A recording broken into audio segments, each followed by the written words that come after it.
l'ampliació del món desconegut. Les causes dels descobriments. A principi del segle XV, el món que coneixien els europeus es limitava a Europa i als territoris que envoltaven el Mediterrani. Era un món petit, era un món que per res era el que coneguem ara. Aquí, aquest globus terraqui, doncs els europeus, el món que coneixien era tota la riba del mar Mediterrani, tant la façana d'Europa com l'asiàtica i la d'Àfrica, això sí que el coneixien, també el Mar Negre, havien tingut contactes en Àsia, però el món per ells cap a l'oest i cap al sud era un gran desconeixement. No coneixien les terres més enllà del territori europeu. Què els va portar a fer nous descobriments? Doncs bàsicament dos aspectes molt importants. Les noves rutes comercials i els avenços tècnics. Noves rutes comercials. La data clau, l'any 1453. Tornem-hi. 1453. Els turcs van conquerir Constantinoble i van interrompre les rutes comercials que unien Europa a l'extrem d'Orient. Els països europeus intenten buscar noves rutes cap a l'Àsia, o bé vorejant Àfrica o endinsant-se a l'oceà Atlàntic. Per què aquest desig d'anar o de no perdre el contacte a l'extrem orient? La paraula clau són espècies. Totes les espècies venien d'allà, en aquella època no hi havia sistemes per refrigerar, per conservar aliments, i les espècies es feien servir per conservar, per amagar les males olors, per endarrerir els processos de putrefacció. I totes venien de l'Orient i eren molt valuoses. Els turcs el que faran serà conquerir Constantinoble, aquí, l'actual Istanbul, tallaran la ruta cap a l'oest dels europeus, per tant, intentaran arribar a aquesta zona, a Orient, o bé pel sud, vorejant Àfrica, o bé cap a l'oest, endinsant-se a l'oceà Atlàntic, un oceà desconegut per ells.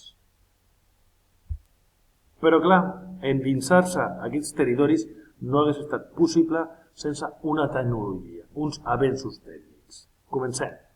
Els portolans. Els portolans eren uns mapes que servien exclusivament per la navegació. Eren molt eficaços per la navegació perquè indicava la línia de costa i els obstacles marítims, perquè els vaixells no topessin, no s'enfonsessin. També, instruments de navegació. Es fan servir nous instruments que afavorien l'orientació, com aquests nous instruments com l'astrolabi, la brúixola o el quadrant afavorien la navegació tant de dia com nocturna.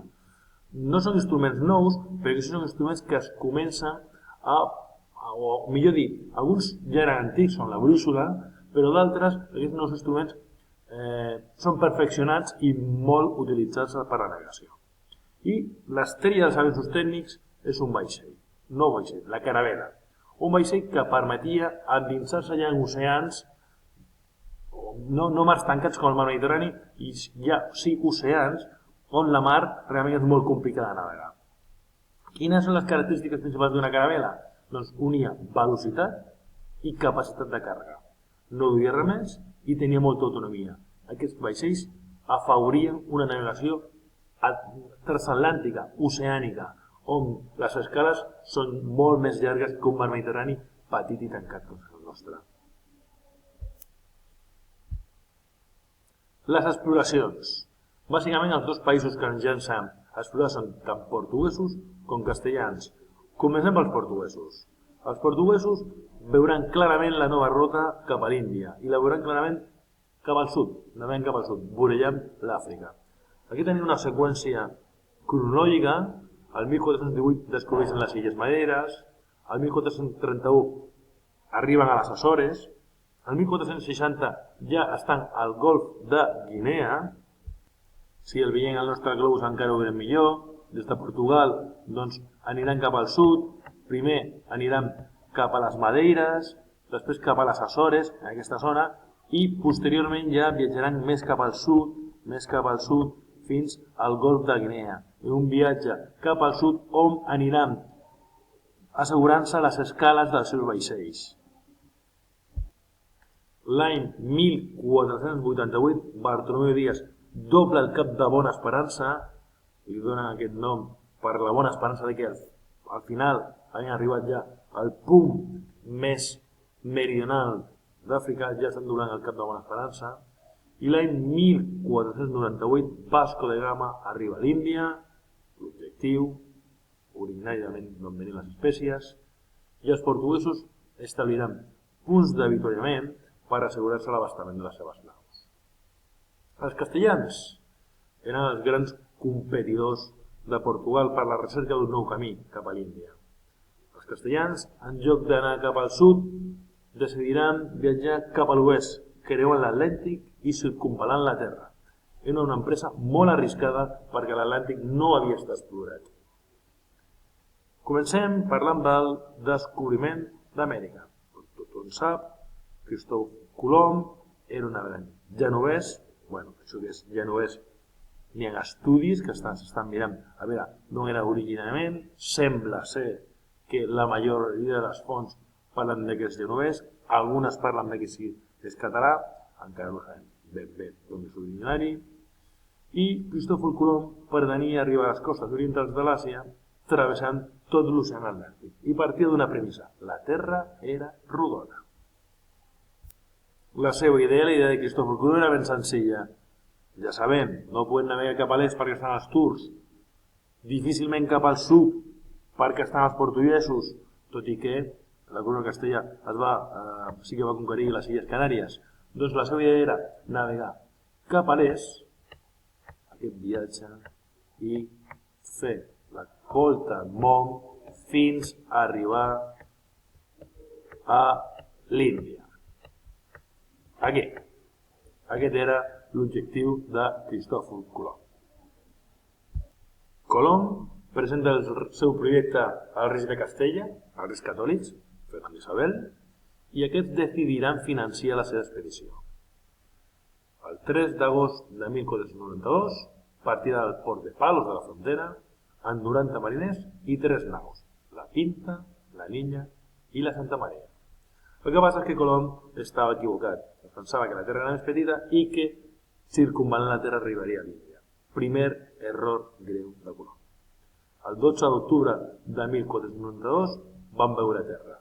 No sense moltes penúries. La tripulació es va posar molt neguitosa. Es pensava que el viatge anava a ser més curt i van trigar molt. Penseu, agost, setembre, octubre, gairebé 2 mesos i mig de viatge. I Colom es pensava que en realitat estava al Japó, però no era cert. En realitat estava a un nou continent, estava a Amèrica, havia arribat al mar del Carib. Colom va fer 3 viatges més a Amèrica, va morir el 1506 convençut de que havia arribat a l'Índia. Però era un altre error. Primer, que la Terra era petita. Segon, que havia arribat a l'Índia. El 1502, un navegant cartògraf italià, Americo Vespucci, determinarà que aquelles terres eren un nou continent.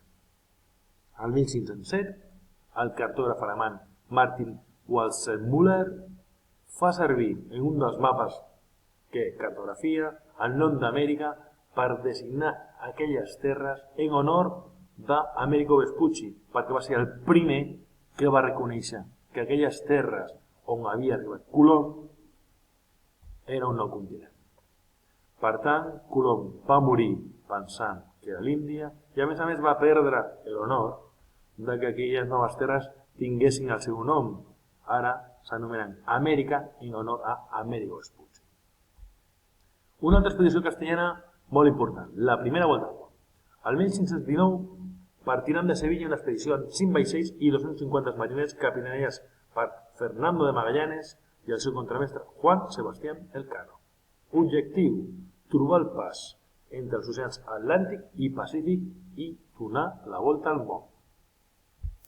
Els castellans havien arribat.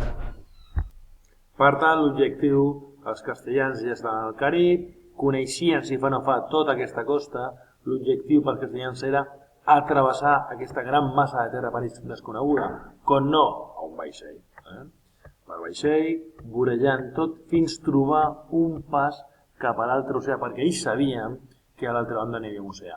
I, una vegada creuat això, donar la volta al món.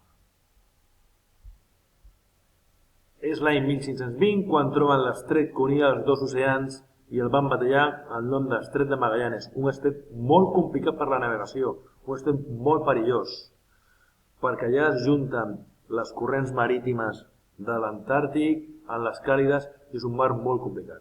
El 1621 arriben a Filipines, on en un enfrontament amb les tribus Magallanes perdrà la vida. En aquest moment, el Cano agafa el comandament i completa la primera volta al món arribant a Sevilla, al mes de setembre de 1522, amb una nau i 18 mariners.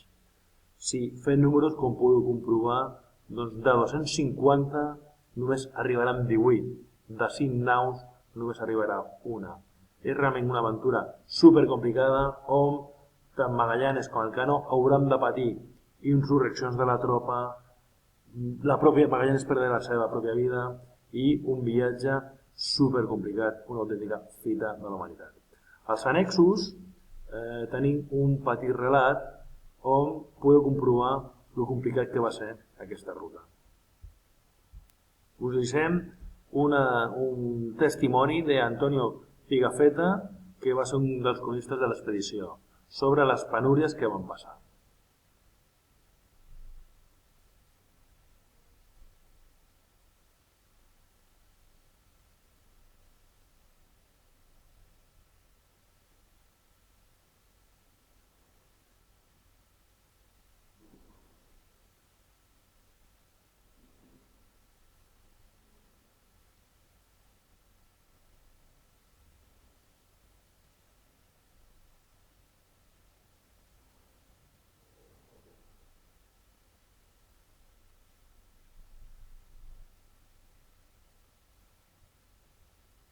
Moltes gràcies per la vostra atenció.